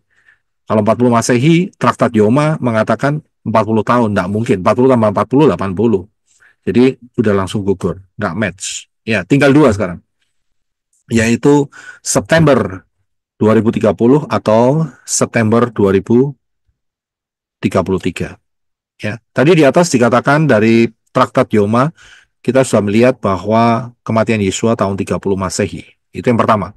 Yang kedua, dari Yehezkiel, nubuat Yehezkiel, pasal 4 ayat 1 sampai 7. Lihat Israel, lihat rapture, High Alert 2026. Saudara bisa lihat secara detail ya, nubuatan ini dalam pengajaran yang sudah saya berikan tanggal 4 Maret 2023, tahun lalu, saudara. Ya, di situ dijelaskan perhitungan mengenai Elohim Yahweh menyuruh Yehezkiel untuk tidur. Dia tidur sebelah kiri 390 hari dan tidur sebelah kanan 40 hari. Ya, dan itu ada perhitungannya, kedua-duanya, baik yang kiri dan kanan, dengan perhitungan yang telah saya ajarkan ya di dalam pengajaran di atas, itu jatuhnya adalah tahun 2029 atau 2030. Tapi lebih tepat 2030. Ya, dua-duanya jatuhnya di tahun 2030. Ini bukti yang kedua. Yang ketiga, yaitu pengajaran misteri Simpson dan tahun kiamat.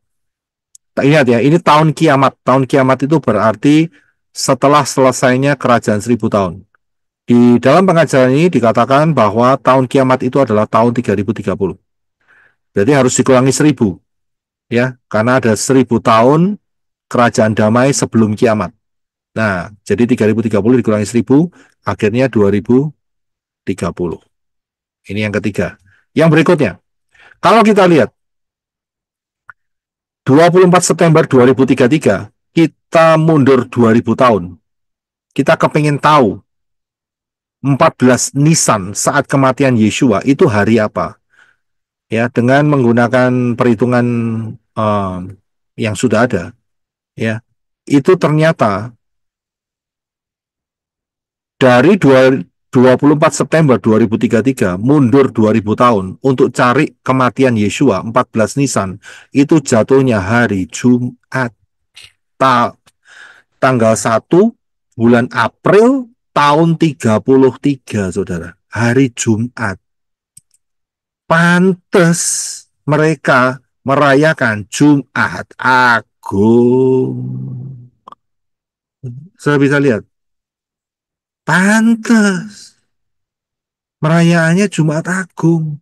Tapi ngakunya Yesusnya, saya harus pakai kata Yesus ya, karena mereka percaya Yesus. Yesusnya lahir, Yesusnya itu bangkitnya Minggu, mati Jumat, bangkit Minggu. Apakah 72 jam? Ya, ternyata tidak. Ya, ternyata kita bisa lihat, ya, itu yang mereka percayai kalau tahun 33 saat kematian Yesusnya dia itu Jumat, saudara.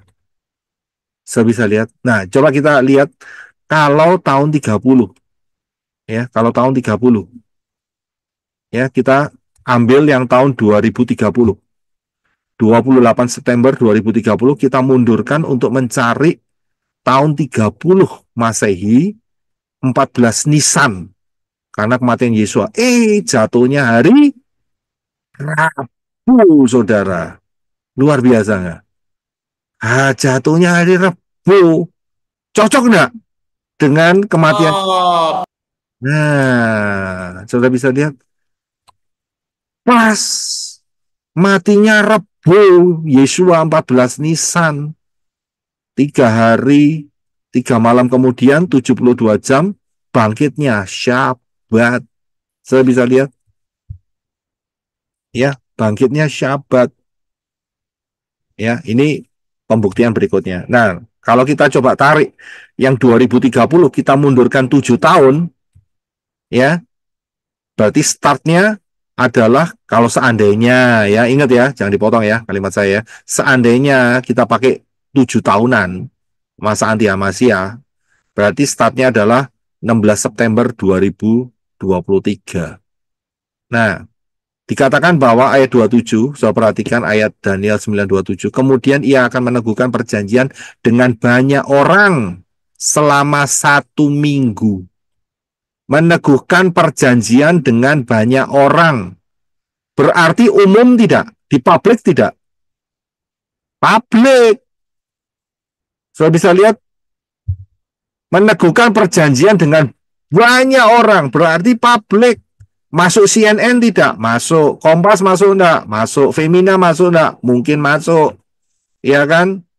Mungkin. Saya nggak tahu Femina masih ada atau tidak, tapi itu dulu sangat terkenal. Siapa tahu masih ada. Saya tidak tahu. Tempo masuk enggak? Masuk. Jawa Pos masuk. Ya kan? Jakarta Pos masuk. Semua pos-pos-pos itu masuk semua. Berarti semua orang tahu karena dikatakan kemudian ia meneguhkan perjanjian dengan banyak orang. Berarti tahu kan? Tahu. Ya. Dan 16 September 2023 itu perjanjiannya mulainya di situ.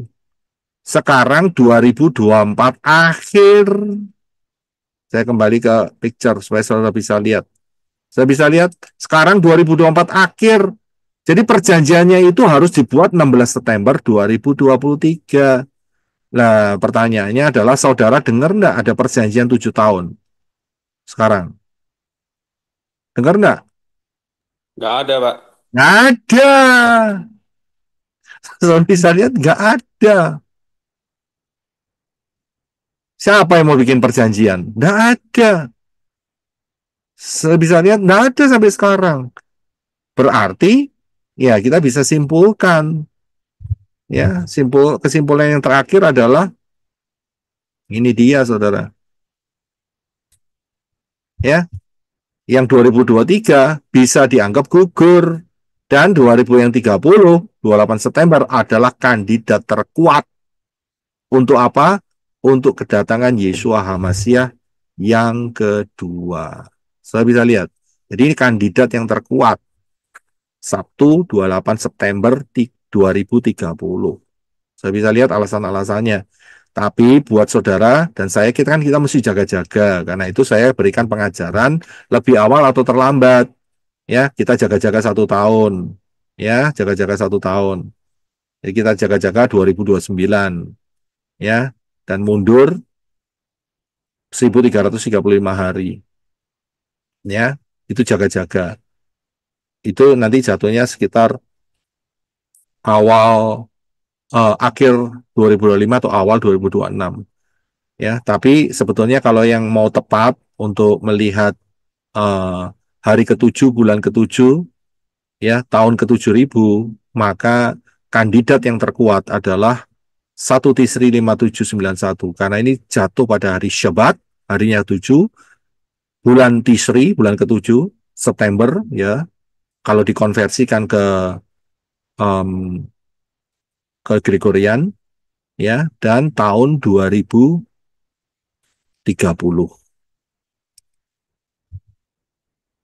Saya bisa lihat ya mengapa kandidatnya yang terkuat itu adalah 2030.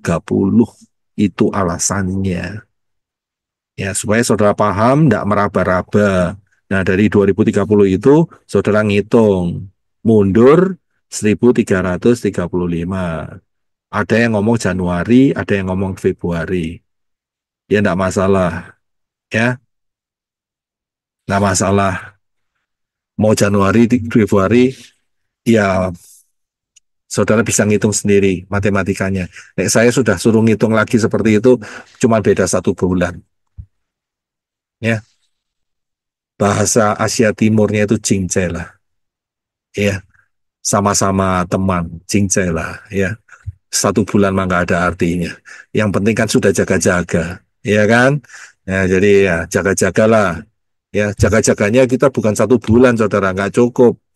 Ya, jaga-jaganya itu 1 tahun sebelumnya. Bahkan saat detik ini pun saudara harus jaga-jaga. Saya bisa lihat, ya kita jaga-jaga.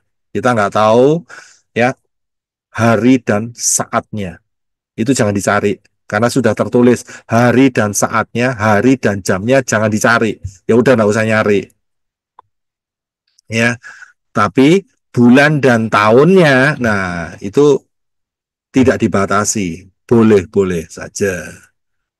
Begitu, ya.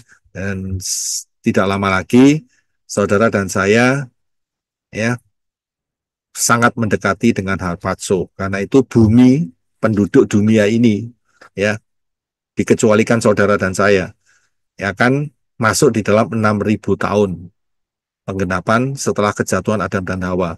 Buat saudara dan saya ngikutin polanya Bapak Yahweh yaitu Harpazo. Ya, 1335 hari sebelumnya. Ya, sebelumnya. Jadi kita hitung saja. Siapa yang belum masuk dalam pintu yang benar yaitu Yeshua, segera masuk. Ya, karena keselamatan datang dari bangsa Yahudi, bukan datang dari bangsa-bangsa lain. Para siapa berseru dalam nama Yahweh akan diselamatkan, segera baptis. Ya, segera baptis dalam nama yang benar. Ya, dan kemudian belajar tanak dan brit kadasa dengan pola yang benar, sudut pandang yang benar, penuh dan dipimpin oleh Yahweh Elohim sampai saudara Harpazo. Mengenai baptisan, ya mengenai baptisan penting sekali saudara. Jangan merasa kena pengajaran baptisan seumur hidup hanya sekali. Ya, itu bisa menyesatkan. Selama belum dibaptis dengan nama yang benar, maka baptisan harus diulangi. Harus diulangi. Ya, harus pakai dengan format yang benar.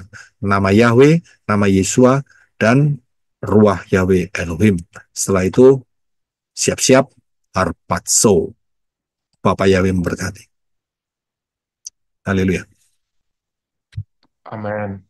Ya, puji Bapak Yahweh. Ya, jadi saudara paham kenapa ini diungkapkan di penghujung akhir 2024 untuk melengkapi saudara. Ya, kalau saya berikan ini tahun depan, khawatirnya saudara. Ya, khawatirnya telat, ya terlambat. Ya kan? Karena kalau sudah terlambat, saudara dan saya sudah pindah tempat.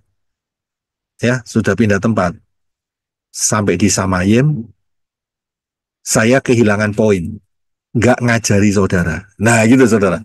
Ya kan? Saya kehilangan poin saudara. Lah kok enggak tahun akhir 2024 enggak diajarkan begitu saudara ya. Jadi supaya saya tidak kehilangan poin dari Bapak Yahweh, tak ajarin dulu aja lebih baik. Ya, gini kan sama-sama enak saudara. Ya, saya memberkati saudara dapat berkat, ya kan? Dan saudara nanti juga memberkati teman-teman yang lain. Hati-hati, jaga-jaga. Ya kan, enggak mau jaga-jaga, ya darahnya tidak tertanggung dalam hidup saudara. Begitu saja saudara. Ya simpel kok, ikut Bapak Yahweh enggak susah.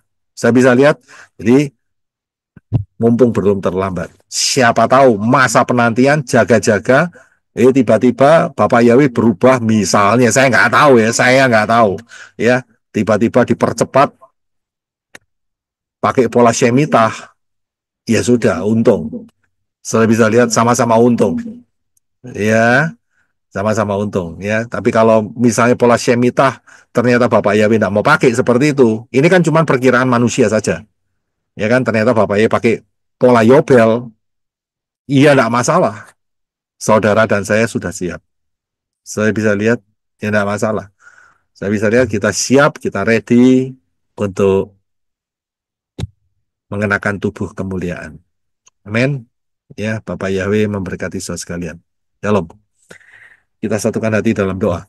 Terima kasih Bapak Yahweh, dalam Yesus HaMashiach kami mengucap syukur untuk pembukaan Daftar Elohim, dan terus boleh kami diperlengkapi, dipersiapkan, terus menjadi 5 gadis yang bijaksana, punya pelita yang menyala, dan cadangan minyak yang melimpah, menyongsong Yesua HaMashiach. Memberkati setiap manusia-manusia Elohim yang telah bergabung, dan juga akan mendengar kebenaran Daftar Elohim ini, menjangkau mereka, dan mereka boleh masuk dalam rencana keselamatan. Memberkati setiap manusia-manusia Elohim yang telah mengembalikan milik Bapak Yahweh. Engkau memberkati benih-benih ini menjadi benih-benih yang unggul, dan memberkati mereka dengan rewards yang Elohim Yahweh telah sediakan saat kita semua, saudara dan saya, bertemu dengan Yesus HaMashiach. Rewards itu akan mengikuti saudara dan saya kekal selama-lamanya. Terima kasih Bapak Yahweh atas anugerah-Mu. Kami mengucap syukur di dalam nama Yesus HaMashiach. Kita akan angkat tangan kita masing-masing. Bapak Yahweh memberkati engkau dan melindungi engkau. Bapak Yahweh menyinari engkau dengan wajahnya dan memberi engkau kasih karunia. Bapak Yahweh menghadapkan wajahnya kepadamu dan memberi engkau damai sejahtera. Berkat-berkat yang dicurahkan di dalam nama Yahweh, dalam nama Yesus HaMashiach, dan di dalam Ruah Yahweh Elohim, mulai hari ini sampai saudara dan saya terangkat dalam peristiwa harpazo, mengenakan tubuh kemuliaan, berjumpa dengan Yesua HaMashiach di awan-awan, menjadi mempelai Yesua HaMashiach dan tinggal bersama Yesua HaMashiach sampai selama-lamanya, sampai di dalam Yerusalem yang baru. Di dalam nama Yahweh, dalam nama Yesua HaMashiach dan Ruah Yahweh Elohim, berkat itu diberikan. Yang percaya, sudah bisa katakan, Amen. Amen. Bapak yang berkati saudara sekalian. Shalom.